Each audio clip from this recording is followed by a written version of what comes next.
साल की मुद्दत पूरी हो गई। कौमी असम्बली और सिंध असम्बली के बाद बलूचिस्तान असम्बली भी तहलील कर दी गई। गवर्नर बलूचिस्तान ने असम्बली तहलील करने की समरी पर दस्तखत किए हैं। ज़राए का कहना है कि बलूचिस्तान में निगरान वज़ीर आला के लिए 4 नामों पर मुशावरत जारी है। इस वक्त निगरान वज़ीर आला के लिए जमीयत उलमा इस्लाम की जानिब से साबिक रुकन कौमी असम्बली उस्मान बादीनी और बलूचिस्तान नेशनल पार्टी की क़यादत ने साबिक रुकन सूबाई असम्बली हमल कलमती और पाकिस्तान पीपल्स पार्टी ने अली हसन जहरी का नाम दिया है। इसके साथ साथ साबिक ब्यूरोक्रेट शब्बीर मेंगल का नाम भी ज़ेरे गौर है। निगरान वज़ीर आला का नाम फाइनल होने के बाद 14 रुकनी सूबाई निगरान काबीना तश्कील दिए जाने का इम्कान जाहिर किया जा रहा है।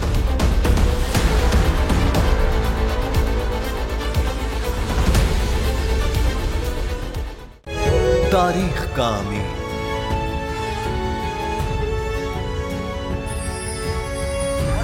आजादी की अलामत,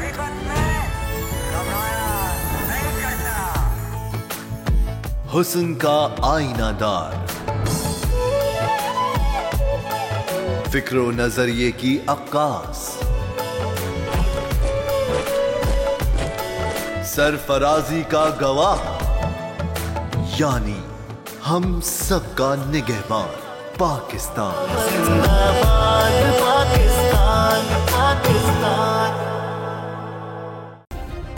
सब्सक्राइब करें और बेल दबाएं ताकि कोई खबर रह न जाए।